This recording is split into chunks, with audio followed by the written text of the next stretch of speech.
ভাবছেন ২০২৫ সালে একটা ইউটিউব চ্যানেল খুলে বাংলার মিস্টার বিস্ট হয়ে যাবেন? আসলেই তা আপনি পারবেন। চলুন আপনাকে একটা গল্প শোনাই। ছেলে মাকে বলল, মা আমাকে একটা ল্যাপটপ কিনে দাও। মা বলল, কেন, কি কারণে তোমার ল্যাপটপ লাগবে? ছেলে বলল, মা আমি একটা ইউটিউব চ্যানেল খুলবো, অনেক টাকা আসবে। ছেলের কথা মতো ল্যাপটপ কিনে দেওয়া হলো। ছেলে স্কিল অর্জন না করে একটা ফেসবুক আইডি খুললো, ব্যাস শেষ ইউটিউবের স্বপ্ন। হঠাৎ বাতাসে ইউটিউব অন্য কারো হাত ধরে চলে গেছে।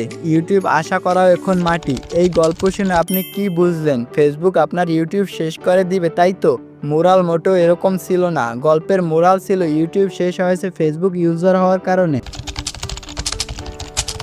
ফেসবুক আপনাকে কোন দিকে ঠেলে দিবে তা বোঝা প্রায় অসম্ভব। এটা এতটা অ্যাডিকটিভ যে আপনার জীবনে ঘটা ইচ অ্যান্ড এভরিথিং আপনি শেয়ার করে দিবেন, কিন্তু ভুলে যাবেন যে আপনাকে ভিডিও বানাতে হবে। আচ্ছা, ফেসবুক দিয়ে কি আপনার টাকা আসবে? আপনার উত্তর হতে পারে অবশ্যই আসবে। কেন আসবে না? আমরা ফেসবুকে ভিডিও বানাবো, তাহলেই আসবে। আরে ভুলে গেলেন নাকি যে আপনি মিস্টার বিস্ট হবেন, অনেক টাকা ইনকাম করবেন? দেন কেন আপনি ফেসবুকে শিফট করবেন, যেখানে ফেসবুক এত কম টাকা দেয় আর কোনো লেজেন্ডও তৈরি করতে পারে না? আমি বলছি না ফেসবুক ইউজার হলে আপনার ইউটিউব শেষ হয়ে যাবে। দুইটা ম্যানেজ করা শিখুন আর ইউটিউবকে বেশি প্রায়োরিটি দিন।